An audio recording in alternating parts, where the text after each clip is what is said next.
어느 때보다 쉼과 안식이 참 필요한 시대를 살아가고 있습니다. 저는 한 주간 이 쉼과 이 안식에 관하여 묵상하느라 저의 쉼은 깨져버렸습니다.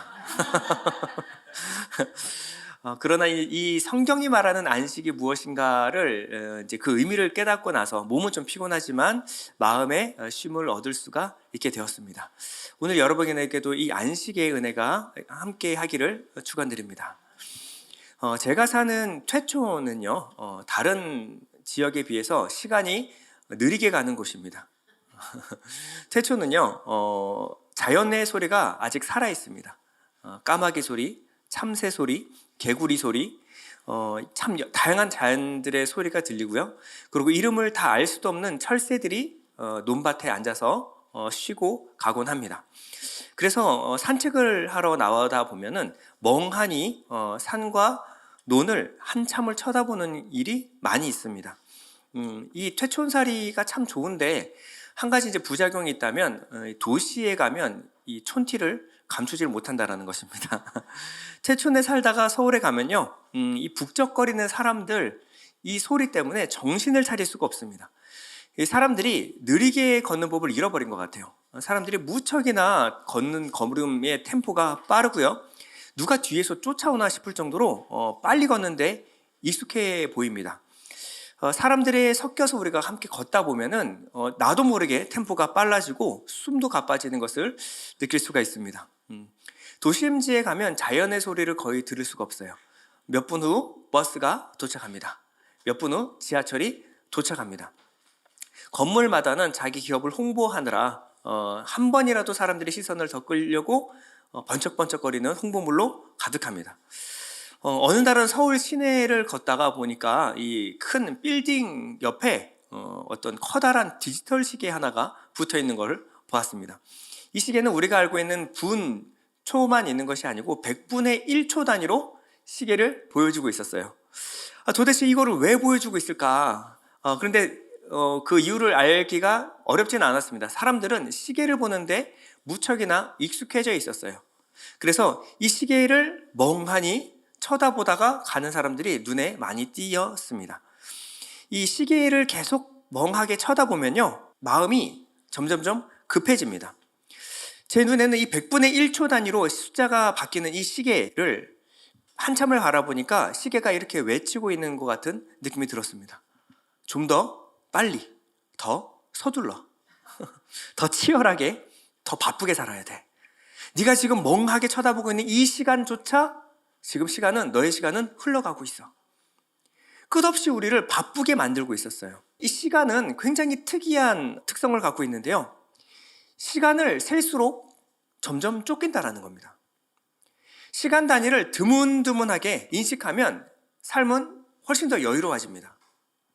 예를 들어 들판에 묵동 소녀는요, 아침에는 양을 보느라 시간을 다 보냅니다. 양이 뭐 움직이면 뭐 대단하겠습니까? 풀 뜯고 있는 거 멍하니 쳐다보느라 하루가 가요. 그리고 해가 지고 달이 뜨면요, 별을 보느라 시간을 보냅니다. 그러니까 아침에는 여유롭게 양들을 보고 밤에는 밤하늘에 별을 보는 것이 묵동의 하루 일과입니다. 무언가 옥죄어 들어오는 것이 없습니다. 목동은요, 시계를 볼 필요가 없습니다. 풀밭에 앉아있는 목동과는 비교할 수 없을 정도로 우리는 시간을 아끼면서 쪼개면서 살아갑니다. 그런데 우리의 시간은요, 조금도 풍요로워지지 않았어요. 시간을 나눴으면 남는 시간이라는 게 있어야 되잖아요. 근데 시간이 남질 않아요. 항상 바쁘고 항상 애쓰면서 살아갑니다. 우리는 태어나서 세상에서 이제 적응해 갈수록요, 이 어른이 되어 가면서 점점점 무엇인가에 쫓기고 옥죄어서 살아가는지도 모릅니다. 이 불안이 이제 일상이 되어버린 시대를 살아가고 있습니다. 우리 진표는요, 지금도 그렇지만 예전에도 호기심도 많고 참 여유로운 아이입니다. 어릴 때는 좀 더 심했는데요, 초등학교 앞에 집이 있어가지고 집에서 초등학교까지는 걸어서 한 5분, 10분도 안 걸리는 거리에 있었거든요. 그래서 이제 등교 시간에 맞춰서 아이를 내보내면요, 바로 학교로 걸어가는 적이 없습니다. 그러니까 우리가 그 창문에서 내다보면 진표가 학교로 가는 모습을 그대로 볼 수가 있었는데요. 가다 보면 갑자기 주저앉아요. 뭘 보나 했더니 개미가 지나가는 것을 한참을 쳐다봅니다. 뒤에서 보면요, 속이 터져요. 세상에 진표만 멈춘 것 같아요. 그 개미가 뭐가 그렇게 신기하다고 한참을 들여다봅니다. 한 5분 정도 들여다보고 있다면요, 중간에 일어나요. 그러고 나서 이제 학교로 가겠지 싶으면 나비를 쫓아서 나비 보러 쫓아다닙니다. 엄마가 뒤에서 속이 터져서 소리를 지릅니다. 진표야, 학교 가야지. 그러면요, 뒤를 돌아보고 엄마 아빠를 향해서 손을 흔듭니다. 그러니까 이 진표가 얼마나 마음이 여유로웠겠어요. 이것저것 구경하고. 근데 이 진표가 이제 고등학생이 됐어요. 차 뒷좌석에 앉아가지고 창밖에 초중고생을 보면서 얘기합니다. 참 좋을 때다. 우리가 소년과 소녀의 시간이 지나면요, 우리 삶에 무언가 불안이 들이닥치기 시작해요. 뭔가를 하지 않으면 안 될 것 같고 뒤처질 것 같은 그런 불안 속에서 살아가고 있습니다. 뭔가 더 열심히 공부해야 되고, 뭔가 일도 열심히 해야 될 것 같고, 성과도 내야 될 것 같고, 무언가 미래의 불안을 종식시키기 위해서는 지금 이 1분 1초도 아껴서 열심히 살아야 될 것 같은 이 압박감이 계속해서 다가옵니다. 나만 미래를 대비하지 않고 있는 것 같고, 뭔가 내 미래는 불안한 것 같고, 그리고 느리게 살아가는 사람보다 훨씬 더 우리는 바쁘게 살아가지만 바쁘게 살아가는 만큼 우리의 시간은 또 남는 시간도 없는, 이것이 참 시간에 대한 신비인 것 같아요. 조용했던 최초는요, 이 남양주 그리고 양평 등으로 놀러 가는 사람들로 주말만 되면 북적이기 시작합니다. 차가 막히기 시작해요. 사람들이 이 일상으로부터 얼마나 탈출하고 싶었는지를 저는 긴 행렬을 통해서 볼 수가 있습니다. 그 빡빡한 도시 생활을 벗어나서 이제 좀 여유로운, 시간이 좀 느리게 가는 자연 마을로 찾아 들어가는 것이죠. 그런데 우리가 이 반열에 함께 들어가 보면 알겠지만 막상 쉬러 떠나는 사람들의 마음에 쉼이 없습니다. 쉬기 위해서 아침부터 악착같이 도시를 벗어나서 움직이는데 이 답답한 차량의 행렬들 속에서 시간을 대부분 보내기 일쑤입니다. 그러고 나서 유원지에 도착하면 들끓는 사람들로 정신을 차릴 수가 없어요. 휴식을 찾으러 왔는지 스트레스를 더 받으러 왔는지 구별할 수 없을 정도로 사람들의 치이고 치이다 보면 갔다 오면 완전히 녹초가 돼버립니다. 그래서 사람들이 찾는 것은 뭐냐면 호캉스 아시나요? 호텔에서 즐기는 바캉스. 그냥 몇 박 며칠 호텔에서 좀 쉬다 오자라고 해서 호캉스를 즐기는 사람들도 많습니다. 근데 이제 호캉스에 대한 글을 인터넷에서 하나 읽은 게 있는데 한번 읽어드리겠습니다. 호캉스는 쉬러 온 것이 아니다. 아침 일찍 일어나서 조식 뷔페를 즐겨야 하고 호텔 안에 있는 헬스클럽, 수영장도 이용해야 되고 받을 수 있는 서비스가 뭔지 찾아다니며 이용하고 즐기느라 시간이 모자르다. 쉬는 것은 집에 가서 하는 거다. 남자가 쓴 것 같아요. 그렇죠? 근데 우리네 삶이 이런 게 아닌가라는 생각을 한번 해봤습니다. 쉬는 거를 위해서 애쓰는 일이 오히려 쉼을 방해하고 있지 않나라는 생각을 해봤어요. 쉬기 위해서 시간을 점점점 더 쪼개 쓰는데 오히려 시간의 노예가 되어버립니다. 쉼을 얻기 위해서, 불안에서 벗어나기 위해서 사람들은 템플 스테이 지원도 한번 해보고요, 요가와 명상 학원에 다니기도 합니다. 또는 집에서 마음 다스리기, 이런 책도 한번 읽어보기도 해요. 근데 쉬고 싶어서 여러 가지 수강을 했더니 이제 안 쉬면 안 될 것 같은 압박감이 오히려 마음이 불안해 옵니다. 프리드리 니체가 한 유명한 말이 있습니다. 심연을 들여다볼수록 심연도 너를 들여다본다. 자, 이게 무슨 말이냐면요, 그전에는 분주하게 가득 무언가를 가득 채워놔서 마음이 분주하고 바빴는데 그것을 조금씩 비워내고 덜어내다 보니 마음 가장 깊은 곳 심연에 있는 불안을 발견하게 되었다라는 겁니다. 내가 불안을 보면 불안도 나를 쳐다봅니다. 이 불안은요, 내가 불안을 발견하고 불안을 덜어내려고 해도 불안은 사라지지 않습니다. 아니, 오히려 불안을 덜어내려고 하는 일 자체가 불안을 더 가중시킵니다. 왜냐하면 우리의 마음을 이해하지 못해서 그래요. 애를 쓰면 쓸수록 우리의 마음은요, 우리는 비워내면 비워낼수록 불안하게 되어 있습니다. 왜냐하면 우리의 본성상 비우는 것, 버리는 것, 내려놓는 것이 이내 불안한 거예요. 우리는 이 불안하기 때문에 마음에 여러 가지 것들로 채웠어요. 그리고 이것이 너무 무거워서 비워냈더니 또다시 불안이 올라옵니다.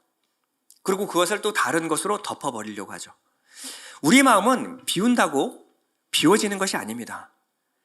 이 마음의 불안을 잠재우기 위해서 기껏 채워놨더니 이 채운 것 때문에 분주해서 또 비우고, 비우면 다시 불안해지는 것이 우리의 악순환의 고리입니다. 우리의 마음은 위장과도 같아요. 비워내고 비워낼수록 불안해집니다. 우리 불안의 이 구멍은요, 식욕과 같아서 잠시 잊을 수는 있어요. 그러나 끊어낼 수 없는 것이 우리의 불안입니다. 불안한 마음은 비워내는 것이 아니라 다른 것으로 채워야 합니다. 지금껏 우리가 이 불안을 잠재우기 위해서 엉뚱한 것들을 채웠기 때문에 이 불안이 해소가 되지 않았다라고 한다면 하늘의 위로와 쉼으로 우리를 채워놔야 이 불안한 마음은 비로소 진정이 됩니다. 세상의 것으로 아무리 채워놔도 내 마음이 불안하고 쫓겼다면 이제는 우리가 하늘로 눈을 향하여 하늘의 위로와 소망, 쉼, 안식에 대하여 우리가 관심을 가질 때가 아닌가라는 생각을 해보았습니다. 요한복음 14장 27절 이렇게 말합니다. 평안을 너희에게 끼치노니 곧 나의 평안을 너희에게 주노라. 내가 너희에게 주는 것은 세상이 주는 것 같지 아니하니라. 너희는 마음에 근심하지도 말고 두려워하지도 말라. 자, 언제 근심하지 않고 두려워하지 않을 수 있는가? 바로 세상과 다른 하늘의 평안을 우리가 마음 가운데 채워 넣을 때 우리 마음 가운데 근심과 두려움이 사라진다는 거예요. 우리는 단순히 비운다고 해서 마음이 평안해지지 않습니다. 우리는 올바른 하늘의 평안이 무엇인지를 알고 그것을 마음 가운데 채워야 합니다. 그럼 주님이 주시고자 하는 세상과 다른 위로, 하늘의 평안, 이것은 무엇일까요? 자, 오늘 본문 4장 3절에서 5절을 다 같이 한번 읽어보도록 하겠습니다. 이미 믿은 우리들은 저 안식에 들어가는도다. 그가 말씀하신 바와 같으니 내가 노하여 맹세한 바와 같이 그들이 내 안식에 들어오지 못하리라 하셨다 하셨으나 세상은 창조할 때부터 그 일이 이루어졌느니라. 제7일에 관하여는 어딘가에 이렇게 일렀으되 하나님은 제7일에 그의 모든 일을 쉬었다 하였으며 또 다시 거기에 그들이 내 안식에 들어오지 못하리라 하였으니. 자, 이 뭔가 안식에 관하여 주님이 말씀을 하고 계시는데 들어도 무슨 말인지 이해하기가 쉽지 않죠. 확실한 것은 이 안식에 대해서 설명하는데 하나님이 세상을 창조하실 때 제7일에 하나님이 안식하셨다. 이 안식을 들어서 우리에게 안식을 설명하고 있다라는 것을 알 수가 있습니다. 그럼 첫 창조 일곱째 날에 하나님이 안식하신 그 안식이 무엇인지를 알면 하늘로부터 오는 안식이 무엇인지를 우리가 알 수 있다라는 말입니다. 자, 하나님께서는 천지 만물을 만드시고 보시기에 좋았더라. 토브라고 말씀하셨습니다. 천지 만물이 하나님이 만드신 뜻과 목적 그 의도대로 만들어졌고 기능하며 움직였습니다. 하나님의 영광을 온전히 드러내고 있는 이 만물을 보시면서 하나님은 보시기에 좋았더라 라고 말씀하시고요. 2장에 가서는 이 안식에 관하여 말씀하십니다. 2장 1절에서 2절인데요. 천지와 만물이 다 이루어지니라. 하나님이 그가 하시던 일을 일곱째 날에 마치시니 그가 하시던 모든 일을 그치고 일곱째 날에 안식하시니라. 자, 일곱째 날에 마치시니라고 하는 것은요, 칼라라고 하는 말인데 완성하셨다는 거예요. 완성. 자, 일곱째 날에 완성하셨고 그 일곱째 날에 안식, 샤밧 하셨다라는 겁니다. 이 샤밧은요, 완성 이후에 오는 그 완성된 것에 충만히 거하는 상태를 말하는 겁니다. 그러니까 내재와 누림의 단어가 뭐냐면 샤밧이에요. 아무것도 안 하고 그냥 뻗어서 쉬는 게 아니라 그 만드신 만물 가운데 하나님이 충만히 내재하시고 그 다음에 거하셨다, 누리셨다. 이것이 바로 샤밧이에요. 자, 그것 안에 충만히 거하여 누리는 상태, 그리고 피조물들은요 하나님의 모든 복과 생명력을 받아서 어떠한 오해도 없이 왜곡된 것도 없이 그 만드신 것이 하나님을 드러내어 하나님의 영광을 드러내어 찬양하고 있었습니다. 모든 만물은 하나님이 창조하신 하나님의 능력, 성품, 지혜가 충만하게 발현되어서 보이지 않는 하나님을 눈에 보이는 세상에 드러내고 있었어요. 하나님 보시기에 좋았더라, 토부였어요. 그 중에 하나님이 심히 좋았더라라고 하는 사람은요, 그 모든 것을 직접 간접적으로 드러내어서 하나님을 드러내어 경배하고 찬양하는 존재였습니다. 그래서 그분께 기꺼이 순복하는 상태, 이 상태가 하나님 만드신 하나님의 나라의 완성의 모습이었어요. 그러니까요, 이 샤밧, 이 안식이라고 하는 것은요, 우리가 생각하는 그냥 소파에 들어 누워서 리모컨 굴리면서 그냥 과자 먹는 그런 모습이 아니고요. 하나님은 그 완전한 것, 만드신 그 모든 것에 충만히 거하여 그것을 기능케 하시는 거예요. 하나님은 하나님의 자리에 올라가서 하나님의 역할을 하는 겁니다. 하나님은 어떤 역할을 해요? 만물에게 생명과 생명에 필요한 모든 것을 공급하시고, 그리고 모든 피조물들은 그것을 은혜로 받아 다시 하나님께 찬양으로 올려드리는 상태. 이것이 바로 샤밧이에요. 제가 예전에 요한복음 할 때 이 샤밧을 자동차로 비유를 들어서 한번 설명을 드렸습니다. 자, 어떤 고도의 지성을 가진 사람이 슈퍼카를 하나 만들었어요. 이 자동차를 만들고 완성이라고 하는 것은 어떨 때 완성일까요? 자, 껍데기만 있는 것이 아니라 그 안에 있는 그 모든 기능들이 제대로 작동하는 상태예요. 이 자동차를 완전하게 이해하고 있는 이 사람이 이 자동차를 타고 시동부터 걸어보죠.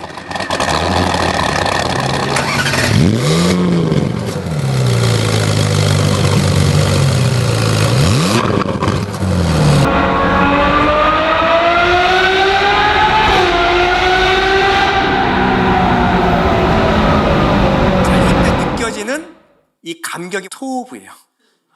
좋다. 하나님 만드신 모든 것 안에 완벽하게 어떤 것도 오작동하지 않은 상태로 완전하다. 이걸 뭐냐면 토부예요. 자, 이 토부의 상태는요, 창조주는요, 그 안에 내재하여 누리는 겁니다. 자신이 만드신 모든 것 안에 내재하여 그것을 누리는 거예요. 그럼 피조물은요? 피조물은 만드신 그 목적에 맞게 완전하게 기능하는 겁니다. 하나님이 악셀을 밟으면 앞으로 힘있게 나가는 상태, 브레이크를 밟으면 멈추는 상태. 이게 뭐냐면 토부예요. 이게. 그러면 각각 하나님 쪽이나 우리 쪽이나 각각이 그 역할에 최선을 다해내는 상태입니다. 우리가 생각하는 아무것도 안 하는 상태가 아니라 각각이 자신의 역할 안에서 최선을 다할 때 나오는 감탄이죠. 그것이 바로 토부라는 거예요. 이것이 바로 샤밧의 상태입니다. 우리는 하나님으로부터 복과 생명력을 받아서 하나님이 임재하고 내재하는 가운데 그 생명력을 발현해내는 거예요. 하나님이 우리 안에 들어왔을 때 어떻게 하나님을 영화롭게 영광스럽게 하는가, 우리를 만들으신 하나님께서 하나님의 그 말씀과 목적에 의해서 우리가 순종하여 갈 때 우리 삶에 놀라운 기적 같은 일이 일어납니다. 그때마다 우리가 하나님을 찬양 드리는 거예요. 이것을 뭐라 그러냐면 예배라고 하는 거예요. 하나님을 영광스럽게 하는 것, 우리를 만드시고 우리를 이끌어 나가시는 하나님을 누리고 경험함으로 말미암아 하나님 너무 좋습니다. 하나님 위대하십니다. 하나님 우리의 지혜를 뛰어넘는 하나님, 우리가 다 이해할 수 없지만 그 하나님을 찬양합니다. 이것이 바로 예배라는 거예요. 이것을 안식이라고 하는 거예요. 우리는 이 예배 가운데 하나님을 누리고 찬양함으로 말미암아 우리의 마음에 쉼과 위로와 안식을 얻습니다. 하나님 홀로 충만히 거할 수 있는 상태가 되는 것, 그때 우리는 비로소 안식을 얻을 수가 있는 거예요. 계시록 4장 11절 이렇게 말합니다. 우리 주 하나님이여 영광과 존귀와 권능을 받으시는 것이 합당하오니 주께서 만물을 지으신지라. 만물이 주의 뜻대로 있었고 또 지으심을 받았나이다. 이걸 뭐예요? 안식, 샤밧, 토부라고 하는 겁니다. 자, 우리의 쉼도 마찬가지예요. 그냥 할 일 많이 있는데, 내일 할 일 산더미인데, 아유, 다 됐고 오늘 하루만 쉬자. 그래서 소파에 누우면요, 잠이 안 와요. 그냥 다 비워내자, 다 잊자. 그런데 뭔가 찜찜해요. 이 상태는 쉬어도 쉬는 상태가 아닙니다. 미완성이에요. 불안한 미래에 대한 염려와 걱정이 있는 상태, 마음에 불안이 가득 찬데 그냥 비워내자. 여러분, 이게 마음 수련에서 하는 것들인데, 여러분 진짜 우리 인생의 본질적인 문제는 하나도 해결되지 않은 상태에서 여러분 마음을 비우십시오. 여러분, 이게 비워집니까? 비우고 마음의 심연을 들여다보면 마음속에 들끓는 불안함, 염려, 근심, 걱정이 있어요. 이것이 해결되지 않은 상태에서는 우리에게 절대 비움과 안식은 없습니다. 우리는 하나님이 완전하게 완성하실 상태를 바라봐야 돼요. 우리가 이 예배를 통해서 우리는 하나님을 조각으로 누리지만 마지막 날 우리를 어떻게 완성해 나가실지, 그것을 믿음과 소망의 눈으로 바라볼 때, 그것이 우리 마음 가운데 가득 채워질 때 우리의 마음은 비로소 안심이 되고 안정이 될 수가 있습니다. 어거스틴은 참회록에서 이런 얘기를 했습니다. 우리는 우리를 지으신 하나님의 품 안에 있을 때에만 참된 안식을 누릴 수 있습니다. 예. 우리가 다른 어디를 가서도 쉼과 안식을 누릴 수가 없어요. 우리가 이 시간에 다른 무언가를 해도 우리 마음이 쉼과 안식을 누릴 수가 없습니다. 우리의 마음은요, 하나님 안에 있을 때만 참된 안식을 누릴 수가 있는 줄로 믿습니다. 히브리서 오늘 본문 9절에서 10절 보면, 그런즉 안식할 때가 하나님의 백성에게 남아 있도다. 이미 그의 안식에 들어간 자는 하나님이 자기 일을 쉬심과 같이 그도 자기 일을 쉬느니라. 자, 쉰다라는 것이 샤밧이고요. 하나님이 그의 일을 쉰다라고 하는 것은 하나님이 더 이상 오해됨 없이 하나님이 하나님의 자리에 올라가서 우리에게 복과 모든 은혜를 쏟아 부어지는 상태. 하나님은 여기서 쉼을 누리시는 거예요. 하나님이 우리의 아버지가 되셔서 하나님의 품 안에 들어온 자녀들을 품으시고 거기에서 사랑과 생명력을 공급해 주실 때만 하나님의 마음은 쉼을 누릴 수가 있습니다. 우리는 하나님 품에 안겨서 하나님의 생명력, 복과 생명력을 받아 누릴 때 우리 마음은 쉼을 누릴 수가 있는 거예요. 창세기 2장 3절에 보면요, 하나님이 그 일곱째 날을 복되게 하사 거룩하게 하셨으니 이는 하나님이 그 창조하시며 만드시던 모든 일을 마치시고 그날에 안식하셨습니다. 자, 일곱째 날을 어떻게 하냐면 복되게 하사 복을 주셨대요. 복이 뭘까요? 복을 일곱째 날에 복을 줘요. 이 복은요, 앞에서 제가 말씀드린 생명에 관련된 이야기입니다.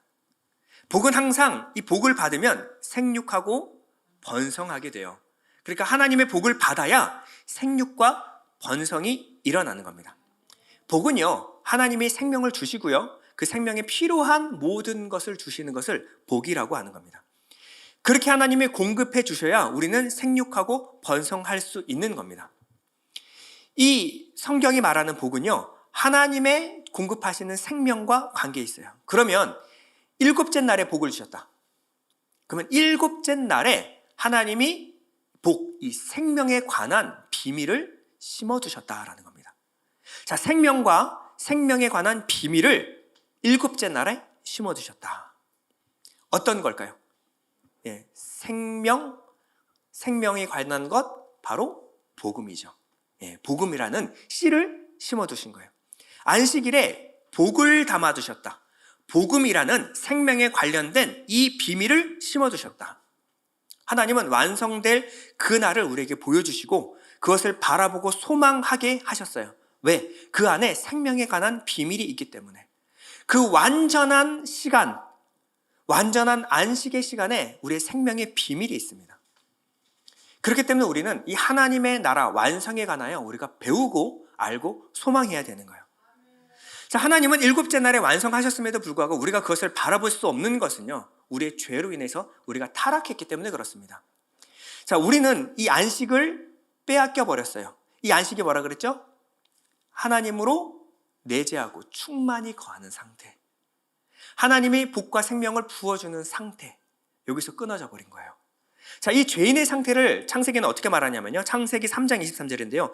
여호와 하나님이 에덴 동산에서 그를 보내어 그의 근원이 된 땅을 갈게 하시니라. 이같이 하나님이 그 사람을 쫓아내시고 에덴 동산 동쪽에 그룹들과 두루 도는 불칼을 두어 생명나무의 길을 지키게 하시니라. 자, 이 두 가지가 대비되고 있습니다.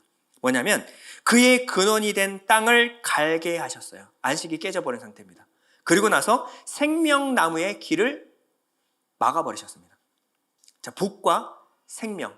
생명에 필요한 모든 것이 뭐예요? 열매죠. 이 열매를 먹어 이 생명을 유지케 해야 되는데 이 생명과 생명을 유지케 하는 이 복에서 우리가 끊어져 버린 겁니다. 자, 그리고 나서 우리는 어떻게 되냐면 그의 근원이 된 땅을 갈게 하시니라. 자, 그냥 농사 지었다라는 얘기가 아닙니다. 원어로 보면 라 아보드 엣 하 아다마인데요. 이 아바드라고 하는 것은요, 이 아바드는 섬기다, 예배하다라는 거예요. 자, 땅을 그냥 가는 게 아니라 섬기다, 예배하다. 무엇을? 흙, 육체, 불다, 죄를 다 상징하는 말이 뭐냐면 아다마예요. 아다마, 이 흙, 이것을 섬기게 하셨다. 예배하게 하셨다.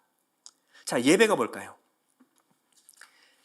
예배는 그냥 우리가 종교적인 어떤 형식을 띠고 막 뭔가 예배 의식을 하는 거, 요거가 예배가 아니고요.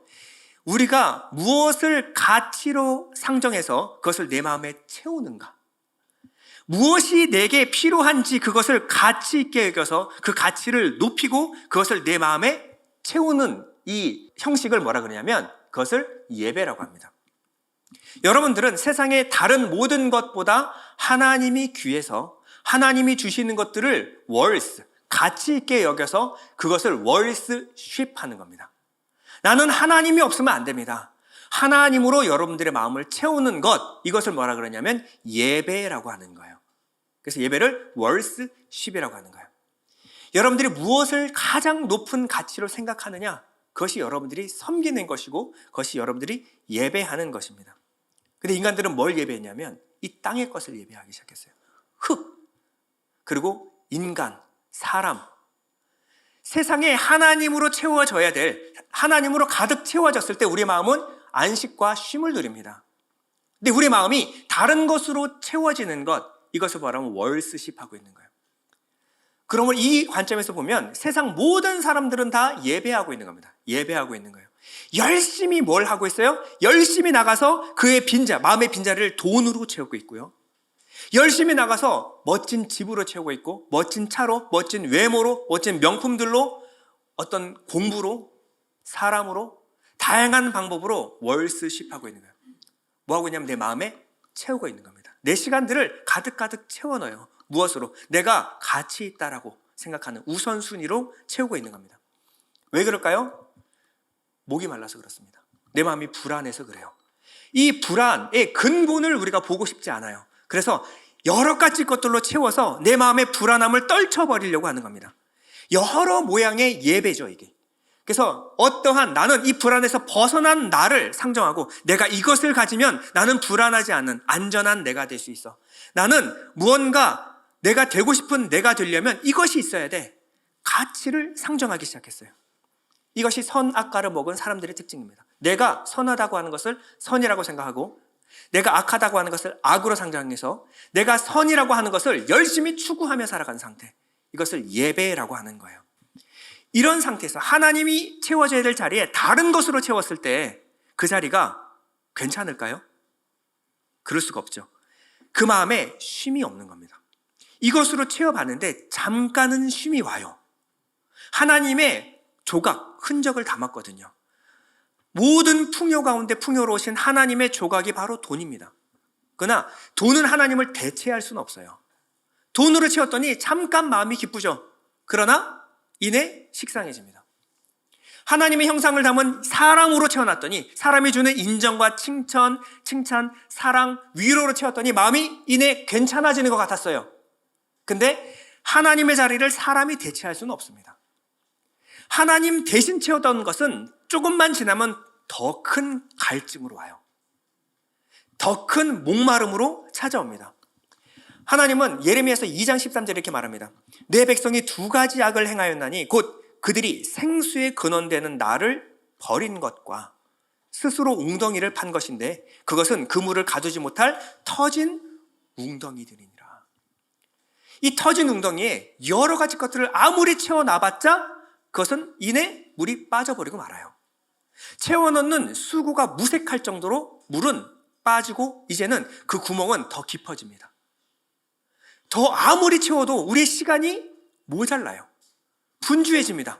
바빠져요. 분초 단위로 쪼개서 채워 넣는데 우리의 마음은 진정이 되는 것이 아니라 오히려 더 불안해지기 시작했습니다. 여러분들은 여러분 마음 가운데 이 구멍을 발견하셨나요? 이 목마름이라는 이 구멍을 여러분들 발견하셨나요? 이것이 바로 사마리아 여인의 이야기입니다. 이 여인은요, 5명의 남편으로 마음을 채워놨어요. 그러나 이 5명 모두 다 자기의 갈증을 채워주지는 못했습니다. 이 5명은 완전한 사랑을 주지 못했어요.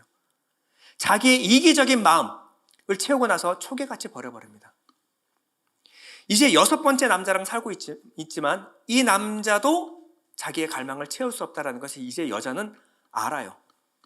그럼에도 불구하고 여전히 그 우물에서 물을 깃고 있는 겁니다. 주님은 뭐라고 말하냐면 내가 주는 물을 마시면 영원히 목마르지 아니할 것이다. 자, 사마리아 여인은 물어봅니다. 예배에 관해서 물어봐요. 자, 이게 되게 엉뚱해 보이지만요, 우리 앞에 이야기를 이해하면요, 사마리아 여인의 질문은 굉장히 적절한 질문이었습니다. 예배가 뭐라고요? 월스십이에요. 우리가 같이 있다, 선하다, 같이 있다라고 하는 것을 내 마음에 채우는 거예요. 그러면 어디서 우리가 예배해야 이 물을 얻을 수 있겠습니까? 라는 겁니다. 내가 지금 마음에 너무 갈증이 나고 목이 마른 상태입니다. 그런데 이 마음을 채워줄 물을 찾지 못했어요. 내가 어디서 예배해야 내 마음이 채워질까요? 를 물어본 거예요. 그때 주님이 이렇게 대답합니다. 요한복음 4장 23절입니다. 아버지께 참되게 예배하는 자들은 영과 진리로 예배할 때가 오나니 곧 이때라. 아버지께서는 자기에게 이렇게 예배하는 자들을 찾으시느니라. 자, 이 문맥으로 봤을 때 중요한 것은 예배고, 그리고 이 여인의 마음을 채우는 겁니다. 근데 우리가 여기에 너무 영과 진리에 꽂혀가지고 이걸 푸느라고 이 중요한 것을 놓칠 수가 있어요. 예배입니다, 예배.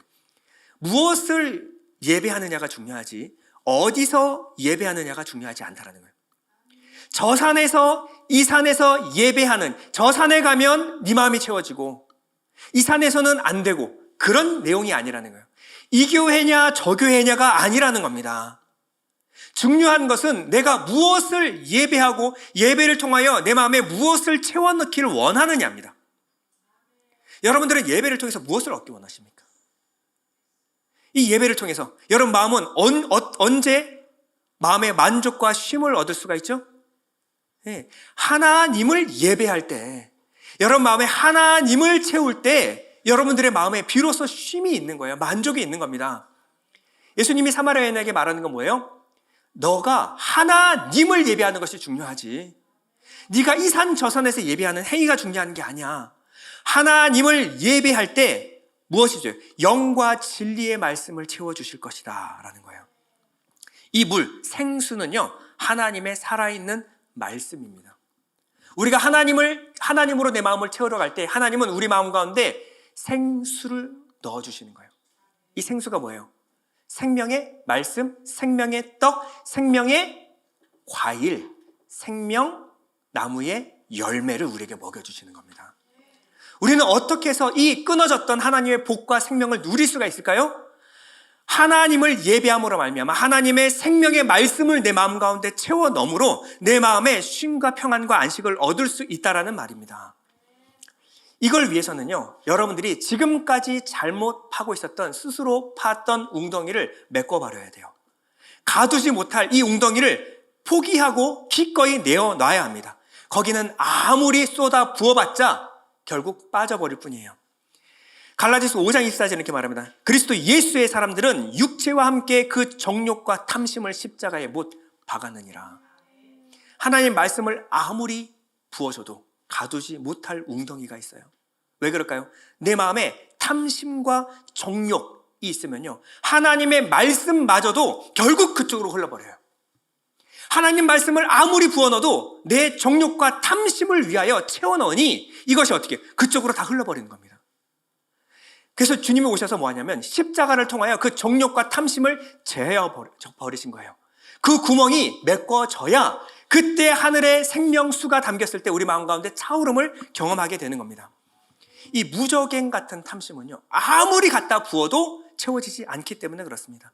예수님은 우리에게 평안과 안식을 주기 위하여 우리 안에 탐심과 정욕이라는 내 마음 가운데 가장 심연 가운데 있었던 불안, 탐심, 염려, 근심, 걱정을 제하여 버리신 것입니다. 요한복음 19장 30절인데요. 예수께서 신포도주를 받으신 후에 이르시되 다 이루었다 하시고 머리를 숙이니 영원히 떠나가시니. 자, 다 이루었다. 이게 언제 하신 말씀일까요?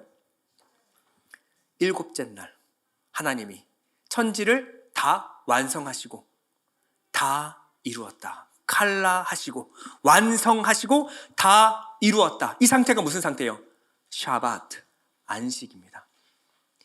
우리의 안식은요, 이 완성에서 오는 거예요. 예수께서 우리의 마음 가운데 무엇을 완성하십니까? 정욕과 탐심을 십자가에 못 박으심으로 말미암아 우리의 마음 가운데 궁극적인 문제가 무엇인지를 보게 하시고 그것을 십자가로 메꿔버리시는 겁니다. 그 위에 무엇을 부었습니까? 성령을 부어 넣으셨어요. 이 성령이 담겼을 때 하나님의 말씀이 이제부터 우리 안에 떨어지면요, 우리 마음 가운데 찬양과 경회가 솟구치는 경험을 하게 됩니다. 이제부터 하나님 말씀이 깨달아지기 시작해요. 그 전에 내 정욕과 탐심을 위하여 이 말씀을 받았을 때는 깨달아지지 않더니 이 새 마음 그리고 성령을 부으셨더니 그때 하나님 말씀이 이제는 생명의 말씀으로 먹여지기 시작하는 거라는 거예요. 요한복음 7장 37절 이렇게 말합니다. 명절 끝날 곧 큰 날에 예수께서 서서 외쳐 이르시되 누구든지 목마르거든 내게로 와서 마시라. 나를 믿는 자는 성경의 이름과 같이 그 배에서 생수의 강이 흘러나오리라 하시니. 그 전에 터진 우물은요, 부으면 생수의 강이 흘러나오기는커녕 밑으로 다 빠져버렸습니다. 근데 예수께서 정욕과 탐심을 십자가에 못 박으시고 거기에 성령을 부으셨더니 이 성령이 이제 물같이 흘러 넘치기 시작한 거예요. 여러분들의 마음이 해결이 된 겁니다. 이것이 바로 우리의 예배예요. 우리가 이 말씀이 부어지면요, 우리 마음 가운데 이 말씀이 차오름을 느낍니다. 그리고 이제는 성령으로 깨달아진 말씀이 내 안에서 밖으로 흘러 넘치게 된 상태, 이것을 뭐라고 하면 샤바트, 안식이라고 그러는 거예요. 내 마음이 이미 하나님 말씀으로 가득 찼습니다. 내 마음은 이제 하나님으로 쉼과 안식을 누립니다. 이것이 바로 우리의 예배의 자리입니다. 자, 여기까지가 이제 안식에 관한 이야기인데요. 마지막으로 이제 그래도 이 강의니까요. 이 주일에 관한 오해 두 가지, 극단적인 오해 두 가지가 있어요. 이 두 가지를 풀고 넘어가겠습니다. 뭐 별로 고민 안 하시는 분도 계시겠지만 가끔씩 이단을 만나셨을 때 이단들이 주장하는 이야기들을 한번 들어보면 또 혼동되시는 분이 있어가지고 잠깐 풀고 넘어가도록 하겠습니다. 자, 주일에 대한 오해, 두 가지 오해 중에 첫 번째, 주일은 신약의 안식일이다. 예수님이 오신 후에 우리는 이제 주일을 안식일로 지킨다. 이런 얘기를 들을 때가 있습니다. 여러분, 주일은 구약의 안식일의 연장이 아닙니다. 거룩한 주일을 성수해야 된다, 이런 말 하시면 안 됩니다. 그 안식일은요, 구약에서 끝났으면 하나님이 예수께서 완전하게 완성하셨어요. 만약에 주일을 안식일의 연장이라고 한다면요, 주일에 안식일의 규례를 지켜야 합니다. 그러면요, 저는요, 목사와 전도사, 찬양 사역자들은 매주마다 안식일을 범하는 겁니다. 주일날 이렇게 일하면 안 돼요. 이거는 안식일을 이미 어긴 겁니다. 식당에서 봉사하시는 분들 안식일 어기고 계시는 거예요. 요리하기 위해서 빻고 채질하고 반죽하고 굽는 행위들, 안식일을 범하는 거예요. 이뿐만 아닙니다. 식당에서 밥을 하는 거, 소금을 치는 거, 불을 켜고 끄는 행위까지 다 안식일을 범하는 거예요. 그거 하면 안 되는 거예요. 그리고 운반하는 거, 무엇을 나르는 거 절대 하면 안 됩니다. 절대 하면 안 돼요. 두 글자 이상 글씨를 써서도 지워서도 안 돼요. 헌금봉투에 이름 쓰는 거 안식일을 범하는 겁니다. 두 글자 이상 안 돼요. 이게 이제 한 단계 끝난 겁니다. 자, 그 다음에 넘어가면요, 이제 더 많이 있죠. 1km 이상 걷는 거 안 돼요. 자, 여기서부터 1km 멀리 떨어진 곳에서 오신 분들은 안식일 이미 범하신 겁니다. 구약의 안식일은요, 주님이 완성해버리셨어요. 자, 마태복음 12장 8절입니다. 인자는 안식일의 주인이니라. 그리고 율법과 함께 이 안식일에 대한 모든 규례, 안식일도 다 주님께서 완성하셨습니다. 근데 우리가 다시 또 주일을 돌아가서 주일을 거룩하게 안식일로 지켜야 된다. 여러분, 우리 주일은 무언가 다른 날보다 특별하지 않습니다. 우리가 지금은 주일이죠. 미국은요. 다른 날입니다. 날과 절기를 거룩하게 지키는 것은 구약적인 사고방식이에요. 갈라디아서 4장 9절. 그럼 다 같이 한번 읽어보겠습니다. 더욱이 하나님이 아신 바 되었거늘 어찌하여 다시 약하고 천박한 초등학문으로 돌아가서 다시 그들에게 종 노릇하려 하느냐. 너희가 날과 달과 절기와 해를 삼가 지키니 내가 너희를 위하여 수고한 것이 헛될까 두려워하노라. 날, 달, 절기, 해를 삼가서 다 그것을 거룩하다라고 해서 지키는 것은 다 구약에 속한 거예요. 이건 아닙니다. 이건 아니에요. 우리는 이 안식일의 정신은 갖고 갑니다. 이 안식일의 하나님의 완성의 의미가 무엇인가? 그 완성을 통하여 우리 안에 주시는 안식의 의미가 무엇인가는 우리가 되새겨야 합니다. 그러나 주일을 거룩한 성수한다 이런 얘기는 굉장히 잘못된 표현입니다. 두 번째는 이제 극단이에요. 주일날 예배드리는 것은 잘못됐다라고 말하는 또 이단이 있어요. 주일은 태양신의 축일이다. 그날 예배하는 것은 이미 다 저주받은 사람들이다. 제7일 안식교부터 해가지고 하나님의 교회 이런 이단들이요 이런 얘기를 해요. 일요일은 로마의 태양신을 기념하는 날이 맞습니다. 콘스탄틴 대제는요 이 태양신의 날을 기념하기 위해서 일요일 날을 쉬는 날로 제정한 것도 맞습니다. 이렇게 제정했어요. 존귀한 태양의 날에는 각 도시 재판관과 백성을 쉬게 하고 모든 일터의 문을 닫게 하라. 쉬는 날로 제정한 건 맞아요. 그러나 어디에도 기독교가 이 이유로 태양신을 숭배하기 위하여 일요일을 지켰다라는 기록은 없어요. 근데 이거 교묘하게 뒤섞어 버리는 겁니다. 이 콘스탄틴이 일요일을 제정하기 전부터 우리 초대 교인들은요 일요일 날 모여서 함께 모임을 가지고 떡을 떼고 예수 그리스도의 부활을 기념했습니다. 거기서부터 시작된 거예요. 왜 초대 교인들은요 주일날 예배했을까요? 주일날 모임을 가졌을까요? 그들은 안식일이 있었거든요. 안식일은요 금요일 저녁부터 토요일 저녁까지입니다.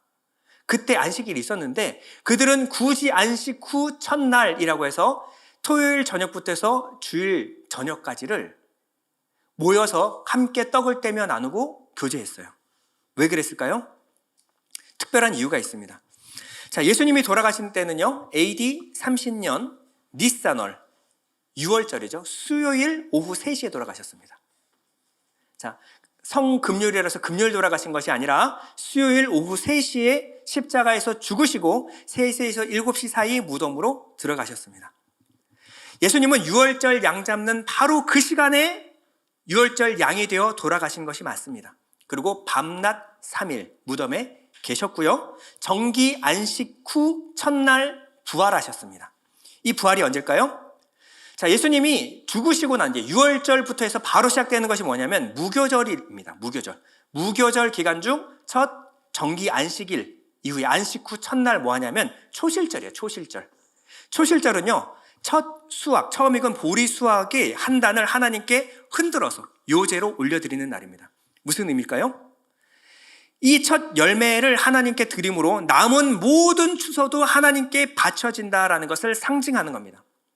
그러니 예수께서 부활의 첫 열매가 되셔서 하나님께 드려진 날이 언제입니까? 예수님이 부활하신 날이에요. 그러니까 죽음에서 다시 살아나셨다가 아니라 예수님의 부활은 죽음에서 살아난 부활의 첫 열매가 되신 거예요. 그 부활하신 후에 하늘에 오르셔서 하나님께 드림바 되셨고요. 그리고 이 모습으로 우리도 또한 다 같이 부활하게 될 것을 우리가 믿고 보증하는 사건이 뭐냐면 이 초실절 예수님의 부활 사건입니다. 고린도서 15장 20절입니다. 이제 그리스도께서 죽은 자 가운데서 다시 살아나사 잠자는 자들의 첫 열매가 되셨도다. 아담 안에서 모든 사람이 죽은 것 같이 그리스도 안에서 모든 사람이 삶을 얻으리라. 이것이 주일날 그들이 모였던 이유입니다. 그들은 더 이상 구약의 율법에 매이지 않았어요. 안식일은 예수께서 완전히 완성하셨기 때문에 7을 완성하셨어요. 7일을. 그러고 나서 그 다음 새 하늘과 새 땅, 새 날, 8째 날을 여신 날, 그것이 언제냐면 초실절이고 부활하신 날입니다. 예수님의 부활과 같이 잠자는 자들의 첫 열매가 되신 예수와 같이 아담 안에서 모든 사람이 죽은 것 같이 그리스도 안에서 모든 사람이 삶을 얻으리라. 이 고백으로 주일날 예배를 드린 겁니다. 이 초대교회가 예배를 드린 것은 첫 번째, 우리는 이제 더 이상 율법에 속한 자들이 아니다. 우리는 이제 예수 그리스도의 부활을 기념하고 증거하는 부활의 증인된 삶을 살아야 한다. 교회의 정체성에 관한 문제입니다. 두 번째는요, 예수 그리스도와 연합한 교회는 부활하신 예수 그리스도의 그 모습과 동일하게 이제 마지막 날 부활하게 될 것을 믿습니다 라는 신앙 고백의 의미로 주일날 모인 거예요. 그러니까 여전히 안식일 지켜야 된다라고 하시는 분들은 빨리 빠져나오셔야 됩니다. 거기서 안식일은 주님께서 완성하셨어요. 주님이 완성하신 안식일을 또다시 지켜야 된다. 그건 여전히 주님이 십자가에서 무엇을 완성했는지조차 이해하지 못한 사람들입니다. 우리는 이제 부활의 첫날을 기념하는 사람들입니다. 우리가 주일에 모이는 것은요, 이 주일, 이 안식 후 첫날 행하신 부활 사건을 기념하고 우리 안에 새 생명이 들어오게 되었음을 기념하는 날이에요. 빌립보서 3장 10절에 이렇게 말합니다. 내가 바라는 것은 그리스도를 알고 그분의 부활의 능력을 깨닫고 그분의 고난에 동참하여 그분의 죽으심을 본받는 것입니다. 그래야 나는 어떻게 해서든지 죽은 사람들 가운데서 살아나는 부활에 이르고 싶습니다. 이것이 간절한 바람과 소망이었어요. 우리는 태양신 축일에 예배하는 것이 아니라 생명의 빛을 주신 주님의 날에 예배하는 것입니다. 이 날은 주님이 죽은 자 가운데 살아나심으로 사망과 어둠의 권세를 물리치신 날입니다. 우리에게 빛과 영원한 생명을 주신 날이에요. 지금 이 땅에서는요, 그 빛, 생명을 조각밖에 맛보지 못했어요. 우리가 예배 시간에 얻는 이 은혜, 감격은요, 마지막 날 얻게 될 것에 부스러기도 안 됩니다. 하나님은 우리에게 완전한 것을 예비해 두셨어요. 우리는 이것을 부스러기밖에 못 먹지만 이 부스러기라도 맛봄으로 말미암아 우리 마음에 쉼을 얻습니다. 하나님 마지막 날 주실 그 은혜, 그리고 완전한 안식의 날을 기대하고 소망합니다. 우리는 결승점 없는 달리기를 하는 사람들이 아니에요. 결승점이 없는 사람들은 끝없이 무언가 삶의 의미를 채워넣어야 돼요. 그러나 우리의 삶의 의미는 완전히 완성됐습니다. 우리는 결승점이 있어요. 그 결승점이 무엇입니까? 하나님으로 가득 찬 그 나라에서 하나님이 주시는 복과 생명을 누림으로 말미암아 하나님을 누리고 찬양하고 예배하는 그 안식의 나라에 우리가 들어가서 쉬게 될 것입니다. 하나님은 그 일곱째 날 그 안식을 우리에게 보여주셨어요. 너희가 들어갈 곳, 내가 예비한 곳은 바로 이곳이다 보여주신 것입니다. 그곳의 안식은 깨어짐이 없습니다. 더 이상 어둠도 사라진, 시험도 다 끝난 완전한 안식의 땅에 우리가 들어갈 줄 믿습니다. 우리가 그 안식을 바라보면서 우리가 예배하는 것이 바로 주일의 예배예요. 우리는 완전한 안식을 소망합니다. 오늘 본문 9절에서 10절 읽고 마치도록 하겠습니다. 그런즉 안식할 때가 하나님의 백성에게 남아있도다. 이미 그의 안식에 들어간 자는 하나님이 자기의 일을 쉬심과 같이 그도 자기의 일을 쉬느니라. 아멘. 우리 잠시 눈을 감겠습니다. 하나님, 우리가 이 가운데 쉼을 누리는 것은 우리 마음 가운데 하늘의 안식과 기쁨이 우리 마음 가운데 차오름을 느끼기 때문입니다. 하나님, 우리 마음 안에 있는 탐욕과 정욕 그리고 불안을 제거하여 주시고 십자가로 끊어내 주시고 완전한 믿음과 소망을 허락해 주심을 감사드립니다. 하나님, 우리 안에 성령을 부으심으로 말미암아 성령이 흘러 넘치게 하여 주옵소서. 내 마음 가운데 참된 안식과 쉼이 흘러 넘치게 하여 주옵소서. 마지막 완전한 안식을 소망하며 바라보게 하여 주옵소서. 우리 잠시 기도하겠습니다.